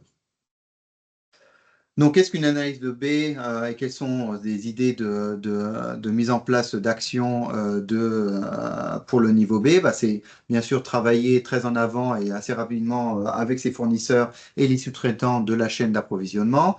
Atténuer doit souvent et généralement se relier ou imposer une activité au niveau de la forêt, donc pas uniquement documentaire, mais s'assurer qu'au niveau forestier, les exigences sont aussi mises en place. Ça peut travailler en partenariat, en délégation de travail avec les gestionnaires forestiers et savoir aussi qui sont tous ces acteurs qui ont eu un rôle à jouer dans cette atténuation de risque. Et enfin, quelques exemples de vérification. Donc, les bases nationales et internationales sont consultables pour voir si le niveau de mise en place de critères pour de l'atténuation des risques, les cartes officielles, les imageries satellites, les publications des plans de gestion nationaux faits par les organismes forestiers, mais aussi les protocoles opérationnels et de récolte faits par les interprofessions, les résultats de vérification et d'inspection de conformité par les parties prenantes ou les représentants des différentes interprofessions ou des vérifications réglementaires, et enfin aussi des mises en place contractuelles entre les parties prenantes en exigeant la mise en place des attentes de la RED. Alors, au cours de la préparation, donc depuis qu'on a annoncé déjà ce webinaire, mais aussi en fonction de certaines connaissances et de questions qu'on avait reçues depuis que la RED 3 est devenue un sujet chez SVP et dans tout le secteur, j'avais relevé quelques questions et donc je voulais les représenter avec vous parce que vous avez peut-être aussi ces questions-là. En tout cas, là, je vais représenter les réponses. Et après, on ira dans une session plus ouverte de réponses, questions-réponses, et j'essaierai de vous expliquer ou de répondre à ces questions. Donc, il y avait une question, on avait reçu une question sur le statut d'une biomasse avant le 21 mai. Donc, si la biomasse a été produite dans le cadre et en conformité avec la RED 2 avant le 21 mai et vendue et livrée après le 21 mai, cette biomasse reste conforme. Il n'y a pas besoin de refaire toute une certification pour de la biomasse qui avait déjà été trouvée conforme, produite et livrée en fonction des critères de l'arrêt 2 avant le 21 mai. Les résultats de l'analyse de risque réalisée dans le cadre de l'arrêt 2 peuvent être utilisés avec l'arrêt 2 s'ils n'ont pas évolué, c'est ce que j'ai présenté un peu précédemment. De cette façon, une partie des conclusions de l'évaluation de risque française peut être réutilisée avec l'arrêt 3. Pour les autres indicateurs, les opérateurs devront suivre suivre l'itinéraire de niveau B pour s'assurer de la conformité en attendant que l'analyse de risque France soit mise à jour. Donc ensuite, à partir du 21 mai, tout le monde doit utiliser et toute opération doit être faite en fonction de l'arrêt 3. L'audit sera réalisé selon le calendrier habituel. Il n'y a pas de nouvel audit obligatoire avant le 21, mais ça c'est important de bien le rappeler, c'est suivre votre cycle déjà prévu annuel d'audit. Par contre, les auditeurs qui vont venir vous auditer vont vérifier que l'entreprise a bien mis en place et a bien opéré en fonction de l'arrêt 3 après le 21 mai. Pour les pays, l'analyse de risque niveau A pour les pays qui sont sous analyse de risque sont en cours. On va essayer de les publier le plus tôt possible, au moins d'une manière de projet, avant leur validation après la consultation publique. Alors, bien sûr, les questions très critiques comme les forêts anciennes, les old growth forests ou les niveaux de clear cutting, de coupe franche ou les questions de rétention de bois à mort vont être évaluées dans ces analyses de risque, voir s'il y a une législation qui permet de justifier un level A. Et s'il n'y a pas, les opérateurs devront mettre en place un level B et faire leur propre mise à jour de pratiques en fonction des bonnes pratiques requises et un alignement avec la réglementation européenne. Donc voilà, le seuil est clair. En l'absence de législation locale, les bonnes pratiques devront être suivies par le biais d'une évaluation de niveau B. Donc j'ai mis ce QR code c'est la liste actuelle des questions et réponses que l'on a publiées sur le site SBP pour l'arrêt 2, l'arrêt 3. Ce document va être mis à jour une fois qu'on a plus de questions et une fois qu'on a plus de réponses. Certaines questions sont à discuter avec l'Union européenne. D'ailleurs, pour information, j'ai une réunion dans 2 jours avec la Commission. Donc, on va voir si on peut apporter quelques-unes de ces questions-là pour une clarification ou aussi comprendre un peu s'ils planifient ou ils ont une idée de eux-mêmes publier des questions et réponses, des foires aux questions sur leur site Internet. Et sur ce, on peut prendre quelques questions. Parfait, merci encore une fois. Oui, ce ne serait pas inutile d'avoir un peu de communication de la part du niveau européen. Très bien. On a 2-3 questions. Certaines ont quand même été couvertes par ta présentation, parce qu'elles couvrent les grands enjeux, mais juste pour, voilà, et bien sûr, recouvrir un peu certains de ces éléments. Celle-ci, c'est donc certains producteurs de biomasse sont en attente de certification SBP ou PEFC RED 2. D'autres viennent tout juste d'être certifiés et conformes RED 2. Donc là, on est vraiment sur des certificats applicables RED 2. Qu'est-ce qu'il advient de ces certificats après le 21 mai? Ça, c'est un peu une question générique, mais... Donc, ces certificats sont toujours valides après le 21 mai. Obligation de l'opérateur. Et là, vraiment, le poids est sur l'opérateur et la responsabilité de l'opérateur. C'est qu'après le 21 mai, l'opérateur fonctionne et travaille en fonction de la RED 3. C'est-à-dire que même si vous avez été certifié il y a 2 jours pour la RED 2, déjà, il faut prendre le document qu'on a publié de RED 3, regarder ce qui a changé, mettre à jour vos documentaires et dans 9 jours, l'utiliser pour travailler. Oui, c'est très clair. C'est rapide, mais c'est très clair. C'est très clair, c'est pas facile. Alors, pour moi, c'est très facile à dire. À partir du 21 mai, vous devez suivre RED 3. Dans la réalité, on sait que c'est compliqué. Il y a beaucoup de travail à faire, mais il faut le faire. Mm. en attendant que l'Union européenne nous donne plus de clarité sur cette transition.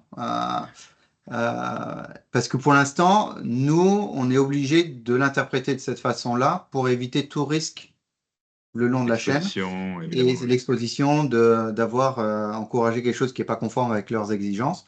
Donc l'exigence la plus stricte, c'est tout le monde doit travailler en fonction de l'arrêt 3 à partir du 21 mai et aussi à partir du 21 mai, tout audit en fonction du cycle annuel Mm. ne doit être fait que en fonction de RED 3. Alors, on est qu'entre nous, c'est pas enregistré. Donc, vous avez posé la question à la Commission européenne, mais est-ce que vous avez peut-être eu des conversations avec des autorités compétentes nationales qui ont, elles, un peu un point de vue sur la transition ou la phase d'implémentation de cette RED 3, sans trahir de secret, mais est-ce qu'il y a des autorités qui ont été plus, on va dire, vocales sur comment est-ce qu'elles envisagent cette mise en œuvre? Ben, vocal dans la limite de ce que peut dire une autorité compétente à une entreprise, à nous par exemple, ou à Oui, d'autres schémas évidemment. certificateurs qui sont en dehors du schéma normal de discussion. Mais je sais que les autorités compétentes ont contacté l'Union européenne aussi avec beaucoup de questions sur cette mise Hmm. en place. Ouais. Est-ce que c'est un manque, c'est une difficulté ou un besoin de clarification requis par tous les opérateurs, que ce soit nous ou les opérateurs ou les autorités compétentes. Avec une, alors aussi, pour expliquer un peu, on est entre nous, on peut expliquer Évidemment. aussi pourquoi on a ce genre de choix. C'est qu'il y a un lien très important que tout le monde, je pense, connaît, mais qui est bon à répéter, parce que c'est un peu la source de nos soucis, c'est la reconnaissance RED 2 dans l'ETS, dans le schéma des certificats carbone de l'Union européenne. Et tout, donc en fait, on oblige une certification à partir du 21 mai, ou au moins une conformité à partir du 21 mai, parce que les communications venant de la partie européenne qui s'occupe de l'ETS semblent dire ou dit que eux, pour eux, à partir du 21 mai, toute la matière doit être RED 3, sinon on ne peut pas comptabiliser zéro sur l'ETS. Donc, ce que personne ne veut, c'est ne pas être zéro, parce que c'est quand Hmm. même l'avantage d'une certification RED, c'est d'avoir zéro sur l'ETS. Et donc, le risque que ne pas mettre en place la RAID à partir du 21 mai peut être quand même assez grand si au jour du lendemain, on vous dit, ah bah, vous êtes plus zéro et vous devez payer vos crédits ou vos quotas carbone. Ok. Donc, l'obligation d'être zéro à partir du 21 mai. Et c'est un des points de discussion et que quand j'avais contacté ou envoyé une lettre à la commission, c'est aussi s'assurer que tous les éléments, tous les DG ou les directorats de l'Union européenne discutent entre eux. C'est pour que les mêmes règles et l'interprétation des règles soient la même pour tout le monde. Donc, peut-être qu'il y aura, avant le 21 mai, on a encore 9 jours, on ne sait jamais, une clarification et un peu une détente sur la mise à jour RED 2, RED 3 ou le roll to roll, la mise en place. Mais pour l'instant, on est obligé de travailler avec une obligation assez stricte. Très bien, je comprends tout à fait. Euh, Petit point technique, un des QR codes ne semble pas fonctionner sur la présentation. C'est pas très grave. Dans les présentations qu'on va partager, on s'assurera que les liens soient à jour. Voilà, Mm. juste pour le rappeler. Ouais. Euh, une question qui est arrivée. Votre point 1 de la slide 51 a été validé par la Commission dans le cadre de son approbation du 6 mai. C'est une question. Est-ce que ça a été validé? Donc le point 1 de la slide 51, moi je l'ai plus en tête. Alors si tu veux Alors, la bien. biomasse produite dans... Alors, non, ça c'est une interprétation, on n'a pas Tu veux juste envoyé ça à l'Union préciser? européenne, ou on n'a pas reçu, ouais, on n'a pas reçu la conformité et le TIC, le seal, le sceau de l'Union européenne sur cette interprétation. C'est SBP en relisant les documents et la mise en place qui a conclu ça. Pardon. Juste, tu peux Pour rappeler l'instant, on n'a pas encore. quelle Oui, interprétation bien il sûr. s'agit? La biomasse produite dans le cadre de la RED 2 avant le 21 mai et vendue et livrée après le 21 mai reste valable à condition, alors ce qu'on a mis aussi, à condition que le vendeur vende la biomasse conformément aux exigences de la RED 3. Donc quelque chose qui a été produit avant le 21 mai en conformité avec la RED et ensuite vendu par un opérateur, un négociant après le 21 mai reste valide tant que ce négociant, lui, opère en fonction des exigences de la RED 3. C'est-à-dire qu'il va faire de la traçabilité de la balance massique qui n'a pas changé entre la RED 2 et la RED 3. Oui, bien sûr. Et ce serait beaucoup trop exigeant de demander à ce que tout soit RAID 3 du jour au lendemain, effectivement. Donc, Oui, là, c'est exigeant et c'est impossible. surtout sur les stocks, les choses comme ça qui Surtout sont. ouais, sur de la matière déjà produite, Hmm, c'est impossible de rechanger sa qualification. Et nous, on a émis dans notre questions et réponses, là, la foire aux questions qu'on a publiée, on a, alors c'est aussi un point de discussion, mais bon, c'est la date butoir, c'est la mise en production du bois pour faire de la biomasse. Donc, à partir du 21 mai, le bois qui rentre en production doit être conforme RED 3. Avant le 21 mai, le bois doit être conforme RED 2, quoi.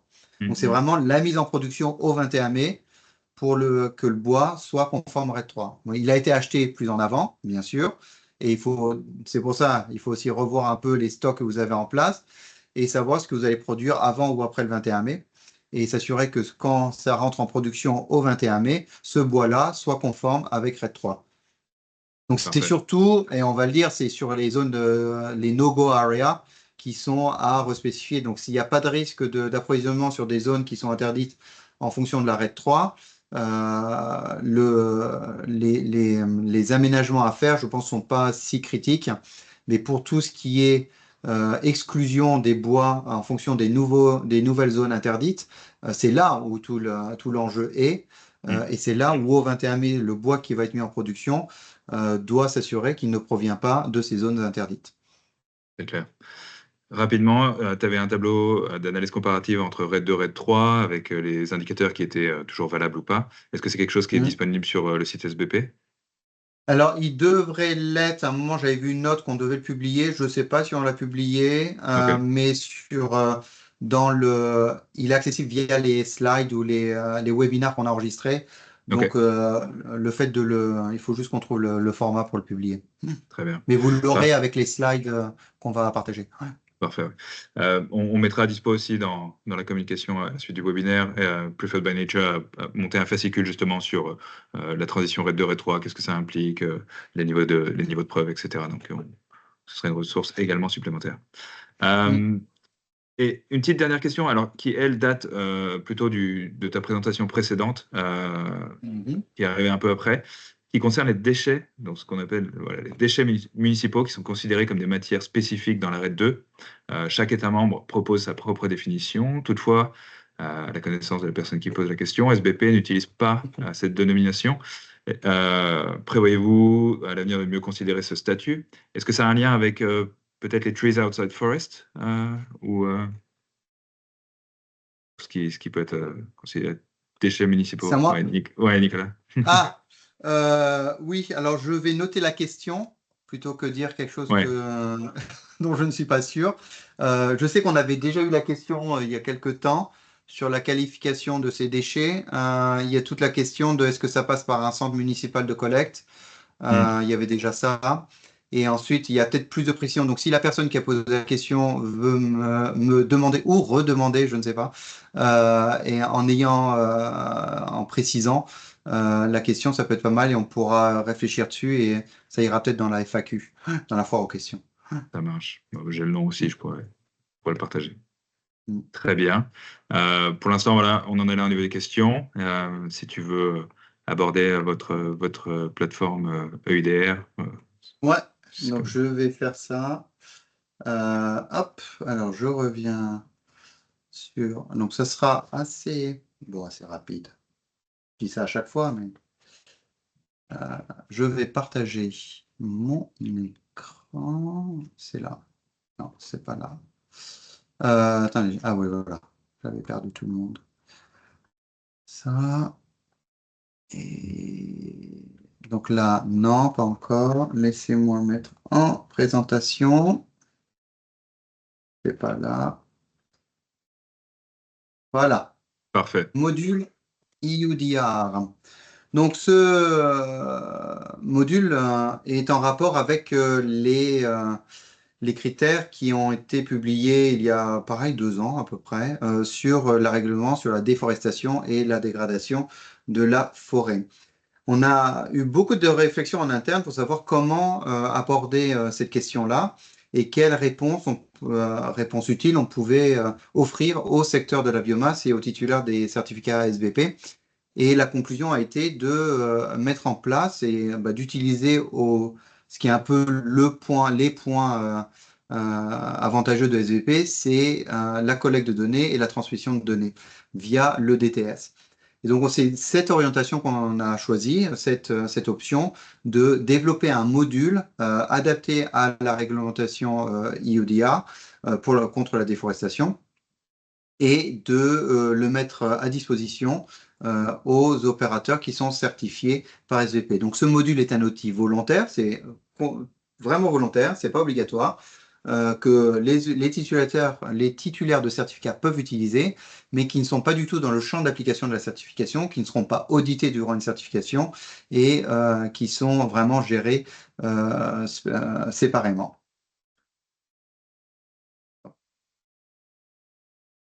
Désolé. Oui, c'est ça. Donc le module se divise en 5 composants. On a l'outil de création des cartes d'approvisionnement de la chaîne d'approvisionnement, de cartes de création de la chaîne d'approvisionnement.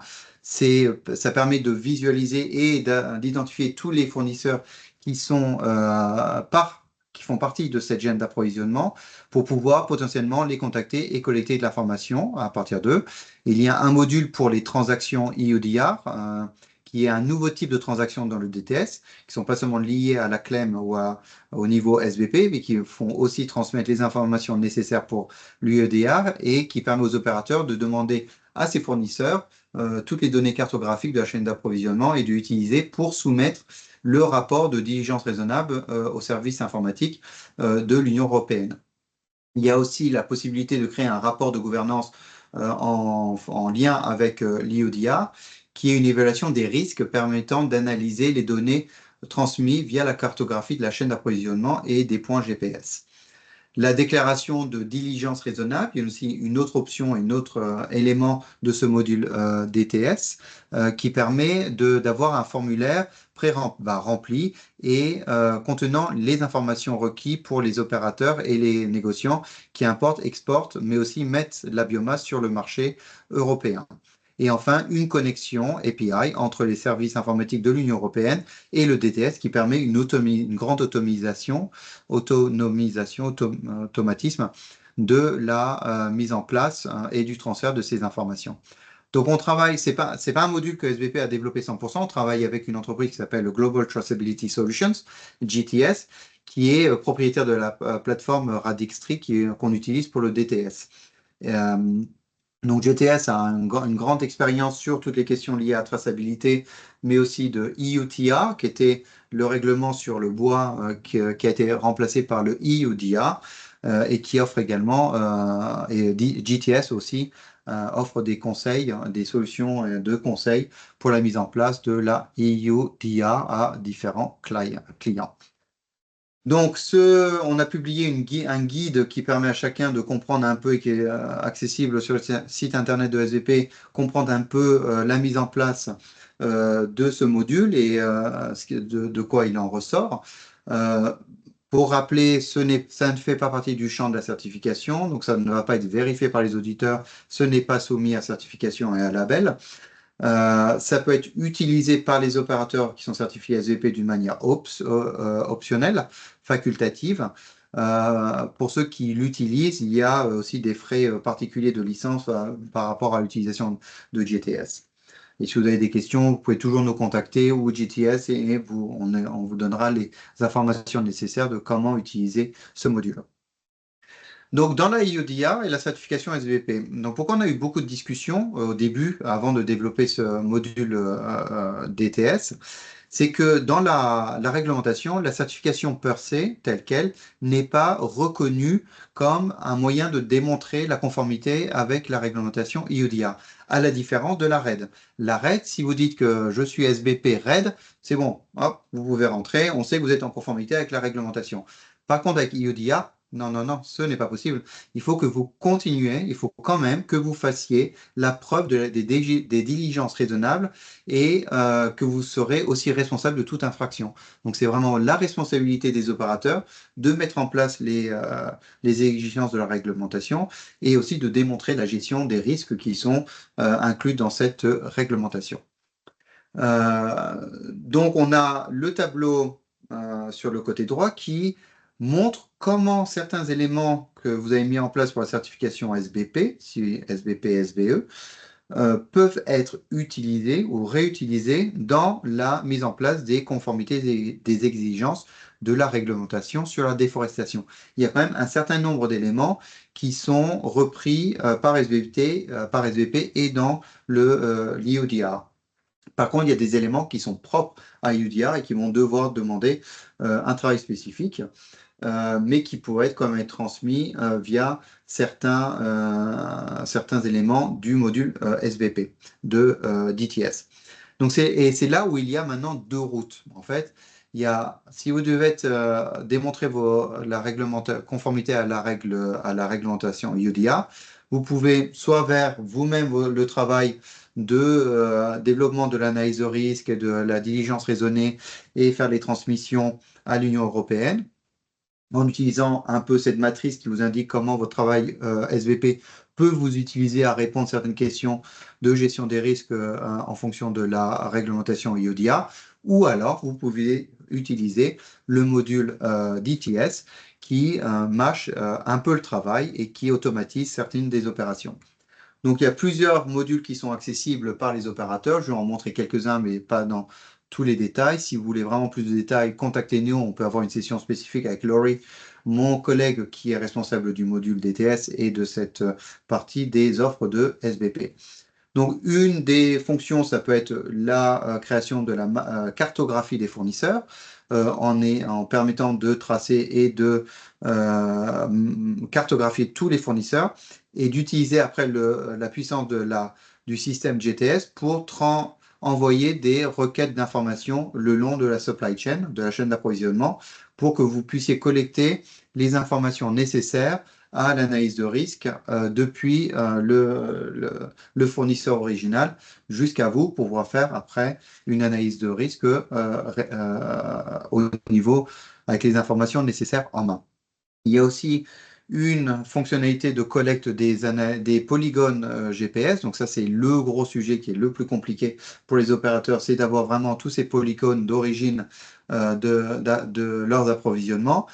DTS ne fait pas du mapping GPS. Par contre, vous pouvez et vous devrez télécharger tous les polygones dans un schéma, dans une fonction spécifique déterminée dans le DTS.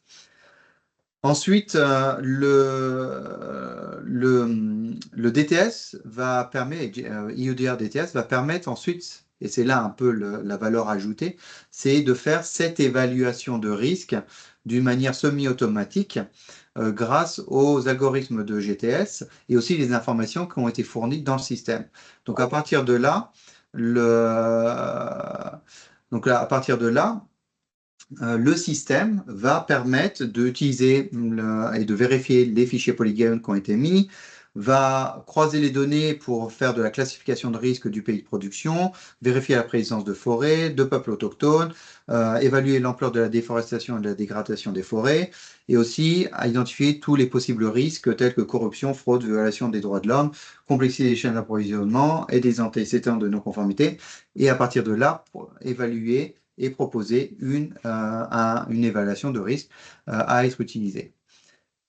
Le DTS aussi permet de relier le Due Diligence Statement, donc une déclaration d'évaluation de risque formatée au schéma et aux demandes de l'Union européenne et de faire la transmission automatique au système TRACE de l'Union européenne, qui est le système centralisé où les opérateurs doivent proposer et déposer leur système sur la gestion de risque avant de pouvoir mettre en place ou au moment de la mise en place des produits sur le marché européen. Donc, sachant qu'il y a eu une publication il n'y a pas très longtemps sur la question de déclaration en excès sur les polygones, je sais que cette fonctionnalité est aussi en train d'être vue et réadaptée par DTS en fonction des autorisations et des nouvelles interprétations qui ont été faites par l'Union européenne. Donc voilà, donc c'est assez rapide. C'était à peu près la dernière slide sur ce module ETS, non, ce module IODA pour la conformité avec cette réglementation, dont la date butoir, une autre date butoir, j'aurais pu la mettre comme la troisième date à se remémorer, c'est le 30 décembre. Exactement. C'est vrai que Preferred by Nature passe énormément de temps sur ces sujets en ce moment. On se marre bien. J'imagine. Juste quelques petits points de vigilance, en tout cas entre ce que SBP peut exiger, ou la RED même, Mm, autour de tout ce qui va être bilan massique, tout ça, que le règlement déforestation, on n'aime pas du tout, par exemple, mhm. ou typiquement les résidus de production industrielle qui ne sont pas considérés comme des produits recyclés et donc qui doivent être en conformité avec le règlement déforestation. Donc ça, c'est un petit peu des choses à garder en tête sur le niveau d'effort Mm. qu'il y a à fournir pour se mettre en conformité avec ça. Une petite question de quelqu'un sur cette plateforme. Est-ce qu'on peut utiliser le module avec un fournisseur non certifié SBP? Oui, Oui, oui, il y a une fonctionnalité pour pouvoir envoyer la demande de questions à des opérateurs en dehors de la chaîne SBP. excellent, très bien. Voilà, sur le volet EUDR, en tout cas, il n'y a pas beaucoup plus de questions. Il y en a deux, trois sur lesquelles on Mm. peut revenir, qui sont arrivées ou Ouais. après, ou que j'ai d'ailleurs oublié moi-même. Mhm. La première étant, donc si la RED ne l'impose pas, mais la certification SBP impose le contrôle de la durabilité des déchets et résidus de production liés à leur origine. En gros, est-ce que c'est, voilà, Oui. ça va Alors au-delà. ça, c'est oui, c'est une spécificité de SBP d'exiger cette durabilité. Alors l'origine, alors je viens plutôt du monde agricole et puis après je suis arrivé chez SVP dans le monde forestier et j'ai découvert avec un peu de recherche que l'origine vient de la réglementation anglaise, britannique, qui impose des critères de durabilité sur les résidus de production industrielle, donc tout ce qui est suir de Sûr. bois, sur sur de bois Ouais. et copeaux de bois venant de production. Et donc, ils imposent ces critères. Après, en réflexion avec les différents groupes de développement de la norme de SVP, au cours des années, ça a été maintenu. Ouais. C'est vrai que c'est une notion c'est un coproduit, c'est pas un produit Oui. recyclé, donc il Mhm. garde sa valeur et ses exigences. Mhm. Une autre question, que se passe-t-il si lors d'un audit après le 21 mai 2025, l'auditeur se rend compte qu'un producteur de biomasse certifié SBP n'a pas respecté les nouveaux critères de la RED 3? SBP considère-t-il que le producteur devra invalider les preuves de durabilité envoyées à ses clients? Alors, ça va dépendre, c'est une très bonne question, et faire du générique là-dessus, ça va être compliqué. Ça va être, je suppose, au coup par coup et au Mhm. cas par cas, et en fonction des observations faites par les organismes de certification et les auditeurs. Très bien, très bien, très bien. Et enfin, une dernière que j'ai sous les yeux. Donc, toujours sur le point 1 de la slide 51. On revient dessus. Par biomasse produite, est-ce que vous entendez biomasse produite par le bûcheron ou biomasse produite par l'usine qui transforme le bois en pellets? C'est quoi la production, en fait? Mais ça dépend, ça peut être les deux. Ça dépend de la première entité certifiée pour nous. Alors, c'est vrai que, et c'était une discussion qu'on a eue la semaine dernière avec les comités techniques et de gouvernance de SVP. On a eu toute une semaine technique la semaine dernière. Et un des points qui a été relevé, bon, on a eu un peu ce genre de discussion. Mais c'est que notre premier point de certificat, c'est là où on peut imposer on va imposer, où on a un contrôle. Donc, le premier point de certification étant le producteur de biomasse, c'est à ce moment-là qu'on va imposer le critère du 21 mai dans la production. Donc, c'est ce premier point qui va être requis d'utiliser des bois conformes à RED 3 à partir du 21 mai.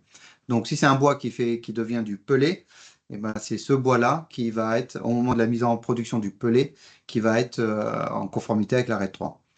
Très bien. pour être un peu taquin, s'il y a une transaction commerciale de pellet déjà, mais que l'acheteur fait certifier cette matière par le biais de l'exercice qu'on connaît, est-ce que c'est ça la production aussi?